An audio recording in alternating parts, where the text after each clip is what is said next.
맡겨진 사람은 해야 합니다 라는 제목으로 함께 말씀을 나누고자 합니다. 이제 어제까지 해서 이제 우리나라의 중요한 일이었던 대선이 이제 투표를 마무리했고, 오늘 아침 아마 결과가 나왔을 텐데요. 오늘 이제 본문을 살펴보면 이제 맡겨진 사람들에 대한 이야기가 나옵니다. 저는 이제 이번에 그런 뉴스들을 접하면서 이두 대선 후보, 여러 대선 후보가 이렇게 이야기하는 것이 생각이 났습니다. 우리는 국민의 농부다. 예, 일꾼을 넘어서서 이제 머슴이다. 뭐 이렇게 이야기하는 거를 봤는데요.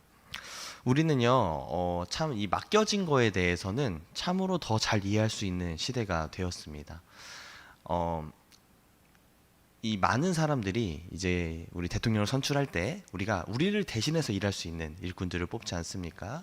뭐 결과 어떻게 되는지 사실 저는 이제 아직 확인하지 못했지만, 일부러 이제 말씀을 전하고 나서 확인하고 싶어가지고 확인하지 않았지만, 어떤 분이 되시든 간에 우리는 우리를 대신해서 이제 국민들의 전체 투표를 통해서 우리가 대통령을 선출을 하는 것이죠.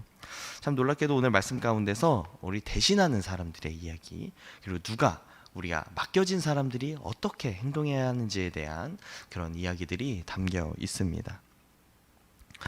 이 오늘 본문에 나오는 이 이야기에서는요, 농부가 나오고요, 그 맡긴 사람이 나오고요, 그리고 종들이 나오고 아들이 나오죠. 이 종과 아들은 역할은 비슷하지만 그 중요도에서 차이가 있죠.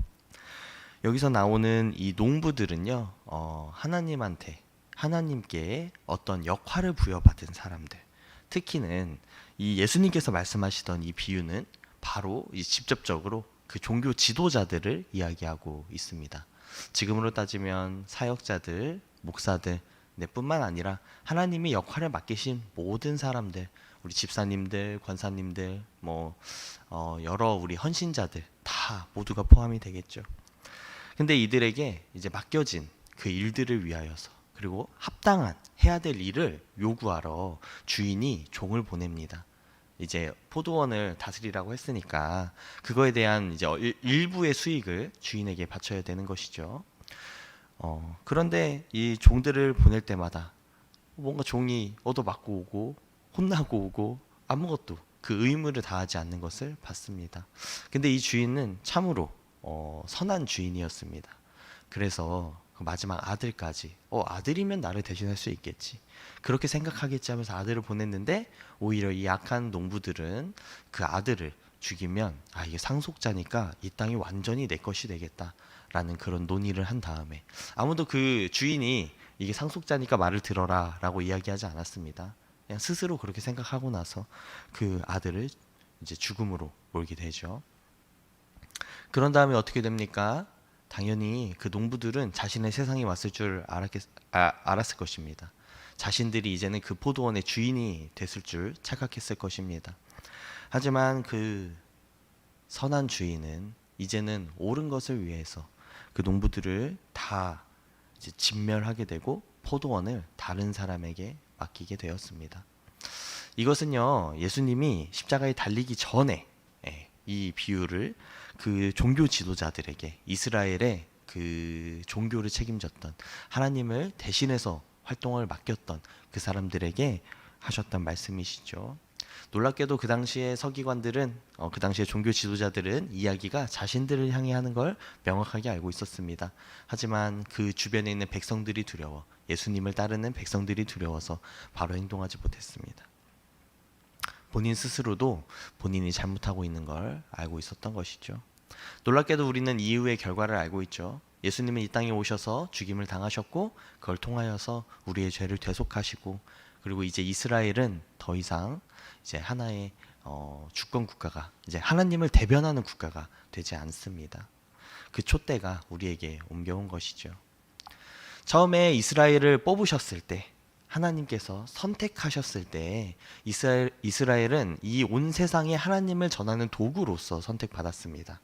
그래서 구약 시절 내내 여러 번 기회를 주셨고, 그 이스라엘 백성들이 쓰러질 때마다, 이스라엘 백성들이 하나님을 불신할 때마다 잠깐의 시험을 주시고 고난을 주셨지만, 다시 한번 계속해서 선지자들을 보내셔서, 이게 이 본문에 나오는 종이죠, 선지자들을 보내셔서 계속해서 설득하시고 사랑하셔서 계속해서 기회를 주셨습니다. 근데 우리가 이 성경을 읽다 보면 아시겠지만, 아니 이스라엘 백성은 어떻게 이렇게 빨리 잊어버릴 수 있나 싶을 정도로 계속해서 잊어버리고, 계속해서 타락하고, 계속해서 하나님을 불신하는 그 순간 가운데서 이제 하나님은 그 결단을 내리신 것이죠. 이제 아들을 보내야겠다. 하지만 그 결과 아들도 죽임을 당하게 되고, 결국에는 이스라엘이 주권 국가가 아니라 이제 다른 우리나라, 그리고 미국, 여러 다른 나라들에게 기회가 오게 되었습니다. 이 사실을 알고 있는 우리에게 이 말씀은 어떻게 적용돼야 될까요? 그냥 예전에 우린 이스라엘처럼 되지 말아야지, 나는 이스라엘이 아니니까 이제 나는 더 열심히 나갈 거야 하는 그런 마음으로는 우리가 이 말씀을 다가가는 것이 부족합니다. 우리는 이 말씀을 통하여서 우리에게 주어진 사명이 무엇인지, 그리고 내가 지금 이스라엘 백성과 다른 것이 무엇인지, 달라야 하는 점이 무엇인지를 깨달아야 하는 것입니다. 우리는 이스라엘 지도자들의 전철을 받고 있는 것이 아닌가, 아니면 이스라엘 백성들과 같이 어떤 그런 마음들을 갖고 있는 것이 아닌가 돌이켜 봐야 됩니다. 그저 이스라엘 백성들이 우리는 그냥 이스라엘 백성을 탓하며 이스라엘 백성들이 부족했다고 이야기하지만, 사실 우리 안에도 동일한 하나님을 향한 그런 불신과, 혹은 하나님이 우리에게 주신 것인데 마치 그것이 내 것인 양 여기는 마음이 있지 않은가, 이 시간 다시 한번 반성해 보게 됩니다. 우리가 신앙생활을 계속 하다 보면요, 그리고 교회에서 헌신을 많이 하게 되면, 특히 저 같은 사역자들은 때때로 이런 생각이 들 때가 있습니다.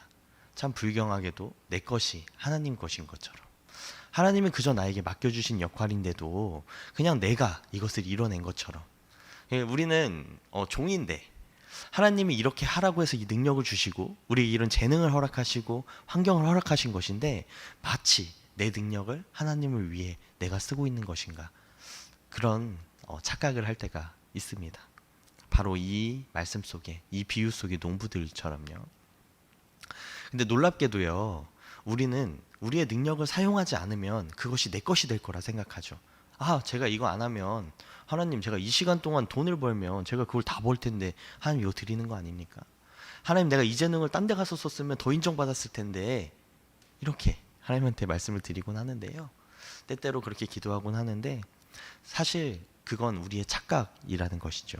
우리가 하나님 앞에 헌신하지 않으면 하나님의 일이 멈춰지는 것이 아니라, 하나님의 일이 이루어지지 않는 것이 아니라 그저 그 일을 이루는 사람이 바뀔 뿐입니다. 우리는요, 우리가 이것을 하지 않으면 하나님이 주신 그것이 우리에게 떠나간다는 걸 명심해야 됩니다. 그래서 우리가 때때로는, 우리를 너무 사랑하셔서 여러 번 기회를 주시는 하나님이시지만, 때때로는 우리가 그 두려운 마음을 가지고 우리가 맡겨진 것이, 그리고 우리가 해야 하는 것이 무엇인지를 명확하게 우리 마음속에 새겨야 합니다. 우리가 하나님의 일을 향해 명확하게 깨닫고 그것을 향해 나아갈수록 우리에게는 행복만 있습니다. 왜냐하면 하나님께서 우리에게 더 큰 은혜를 부어주시고, 더 큰 환경을 제공하시고, 더 큰 재능을 주실 것이고, 그 일을 잘할 수 있도록 도와주시겠죠. 우리가 맡은 바 일을 성실하게 수행만 한다면, 하나님께서는요, 그 농부들에게 그 가진 것, 번 모든 것을 바치라고 말씀하지 않으셨습니다. 그저 자신의 맡은 바 일부의 소출을 나에게 바쳐라. 우리가 약속한 대로 너가 다른 것은 누리되 일한 그 값을 받되 나에게 이만큼을 바쳐라. 근데 그 농부들은 그 돈을 만질 때마다, 그 좋은 품질의 포도를 생산해서 그걸 나눌 때마다 자신 마음속에 욕심이 쌓여왔습니다. 주님 것을 내 것이라 말하고 싶은, 그리고 너무나 간섭하지 않는 주인이기 때문에 우리는 쉽게 그것을 잊곤 합니다. 참 이 민주주의라는 것도 그렇습니다. 우리가 어제 투표를 하면서 이런 생각을 했는데요, 우리가 대표를 뽑는 거잖아요. 그럼 대표를 뽑고 나면 우리는 5년마다 그걸 다시 선출합니다. 왜냐하면 5년마다 그걸 다시 평가하고 자신의 선택을 수정하는 그런 상황들이 있는 것이죠. 우리 교회도 그렇게 주님 앞에 부름을 받은 것이 아닌가. 마치 우리 교회가, 저는 교회라고 하면 어릴 때부터 자라왔기 때문에, 그리고 제가 이제 모태신앙으로 자라왔던 교회가 여전히 대전에 존재하고 있기 때문에, 저는 체감상으로 교회는 영원한 것이다, 교회는 없어지지 않는다, 교회는 당연히 가야 되는 것이다. 이런 의무감으로 대할 때가 있었습니다. 근데 자세히 생각해 보면요, 교회는 당연히 있는 것이 아닙니다. 50년 전만 하더라도, 아니 100년 전만 하더라도 이 땅에는 교회가 많지 않았고 하나님을 섬기는 사람들이 이렇게 많지 않았죠. 하지만 우리 인간의 수명은 너무나 짧기 때문에 마치 이스라엘 백성처럼 우리는 하나님을 열심히 믿었던 그 세대가 저물어 갈 때 우리는 당연히 교회가 있는 것으로 알고, 나는 교회를 떠나도 아무런 처벌을 받지 않는 걸로 알고 있고, 나는 하나님 앞에 당연히 이런 것들을 제공받는 것처럼, 마치 주님이 주신 이 환경들, 주님이 주신 이 재능들, 이 섬겨야 하는 이 모든 것들이 당연히 내 것이라 여기고 있는 것은 아닌지 우리 말씀을 묵상하며 깊이 생각해 봅니다. 오늘 이 시간 우리가 주님 앞에 나아가야 하는 이유는 무엇입니까?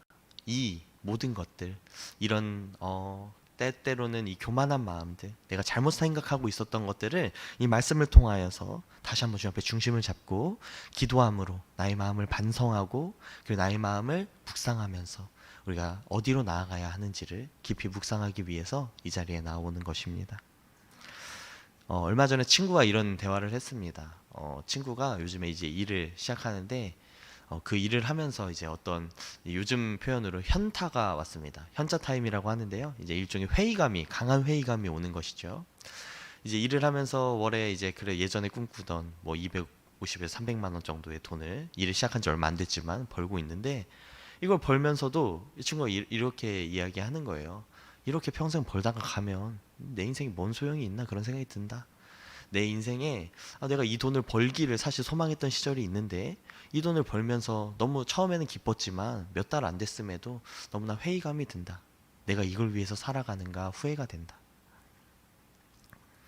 우리들은요, 어떤 목적과 내가 해야 할 일을 명확히 알지 못했을 때 우리 삶에 이러한 마음의 회의감이 들고 어떤 동기가 사라지고 우리 안에 이런 허무함이 들 때가 있습니다. 이 시간 우리는 마음을 다잡아서 우리가 가진 목표가 무엇인지, 우리가 어디를 향해야 하는지 그것을 명확히 해야 합니다. 그것이 우리 안에 하나님이 주신 비전이라는 이름으로 우리 안에 있을 때 우리는 고난이 와도 우리가 그것을 견디며 걸어갈 수 있고, 우리가 때때로 지금 현 상황이 힘들더라도 그것을 극복하며 나아갈 수 있는 힘이 되는 것입니다. 우리 안에 주어지는 하나님의 마음을 이 시간 우리가 다잡으며 이 시간 우리가 기도의 자리로 나아가길 소망합니다. 우리가 우리 투표한 어떤 분이 되셨든 간에 우리가 그 주어진 그 마음에 우리가 뽑고 기도했으니 그 결과가 어떤 간에 그 당선되신 분이 하나님에게 맡겨준 사람이라는 마음을 가지고 먼저 우리가 우리나라를 위해서 기도하며 나가기 원합니다. 앞으로 우리 새롭게 선출된 대통령과 함께 우리들이 그리고 하나님 안에 우리 기도하는 사람들이 해야 될 사명이 무엇인지, 우리가 과연 다툼을 위해서, 우리가 싸움을 위해서 나아가는 것이 아니라 우리가 어떤 그저 이기기 위해서 하는 게 아니잖아요. 우리가 이기고 난 다음에, 우리가 선출을 한 다음에 뽑힌 다음에가 더 중요한 것이죠. 우리가 올바른 대한민국을 세워갈 수 있도록, 특히 하나님의 뜻에 맞는 이 대한민국이 될 수 있도록 함께 기도하며 나가기 원합니다. 이것이 첫 번째 기도 제목이고요. 우리 두 번째 기도 제목으로 특히 우리 교회가 우리 하나님 앞에 주어진 사명이 무엇인지, 우리가 사람들에게 필요한 교회가 되어야 되는데 우리가 사람들에게 어떤 것을 줄 수 있을지, 이 시간 우리가 그것을 찾아가는 교회가 될 수 있도록 우리 교회와 사역자와 우리 구성원들을 위해서 기도하기 원합니다. 우리 마지막으로 여전히 이 상황에서도 우리는 먼 곳에 있어 때때로 쉽게 잊곤 하지만 우리 전쟁이 하루속히 끝나서 고통받는 사람들에게 평안이 회복될 수 있기를 위해서 간절히 기도하며 나가기 원합니다. 우리 나라와 우리 교회와 그리고 이 세상의 어려운 것들을 위해서, 그리고 각자 가지신 기도 제목을 가지고 주님 앞에 나아가도록 하겠습니다. 다 함께 기도하겠습니다.